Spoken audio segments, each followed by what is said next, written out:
గచ్చిబౌలిలో భూమి మీరు ఏం చేయొద్దని. అధ్యక్ష, దాదాపుగా 25 సంవత్సరాలు అనుకుంటా, 25 సంవత్సరాల క్రితం బిల్లీరావు అనే వ్యక్తికి, ఒక ప్రైవేట్ వ్యక్తికి, ప్రైవేట్ సంస్థకు ఆ భూమి కేటాయించింది. 25 సంవత్సరాల నుంచి ఏ రోజు కూడా సెంట్రల్ యూనివర్సిటీ దగ్గర ఆ భూమి లేదు.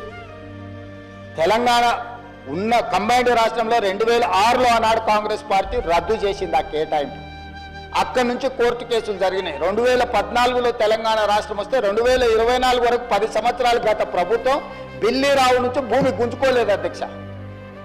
నేను వచ్చినెంబడే సుప్రీంకోర్టు వరకు వెళ్ళి కొట్లాడి ఒక ప్రైవేట్కు ఐఎంజీ భారత్ అని ఒక ఫేక్ కంపెనీకి కేటాయించిందని ఆరోపణలు ఎదుర్కొంటున్న భూమిని సుప్రీంకోర్టులో కూడా కేసు గెలిచి ఆ భూమిని వెనక్కి తీసుకొని ఆ భూమిని ఈరోజు మనం అభివృద్ధిలో భాగంగా టీజీఐఐసి కేటాయించి అక్కడ ఐటీ కంపెనీలు ఇతర పరిశ్రమలు రావడానికి అవసరమైన లేఅవుట్ చేయండి అని చెప్పి ఈరోజు ఒక అభివృద్ధి కోసము ఒక కాంక్రీట్ ప్రపోజల్తో ముందుకు వస్తే ఈరోజు అక్కడ ఏదో రిజర్వ్ ఫారెస్ట్ ఉన్నట్టు, రిజర్వ్ ఫారెస్ట్లో అత్యంత ఏమంటారు జీవరాశులు ఉన్నట్టు,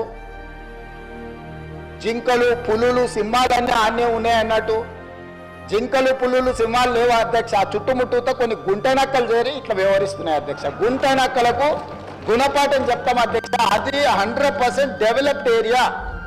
we are also going to utilize for development. We are not utilizing or otherwise మేము ఎవరికో అర్ధరాత్రి పూట ఎవరికో కట్టబెట్టే ప్రయత్నం చేయలేదు అధ్యక్ష. పర్ఫెక్ట్ డెవలప్మెంట్ చేసి ఓపెన్ ఆక్షన్ ద్వారా అంతర్జాతీయ స్థాయి సంస్థల్ని పెట్టుబడులు పెట్టడానికి భూమిని తెలంగాణ ఇండస్ట్రియల్ ఇన్ఫ్రాస్ట్రక్చర్ కార్పొరేషన్ ద్వారా ఆ పెట్టుబడులను ఆకర్షించడం కోసం ఈరోజు ఒక ప్రణాళికబద్ధమైన డెవలప్మెంట్ చేయడానికి మేము ముందుకు వస్తే ఇవాళ దాన్ని అడ్డుకునే ప్రయత్నం చేస్తున్నారు అధ్యక్ష.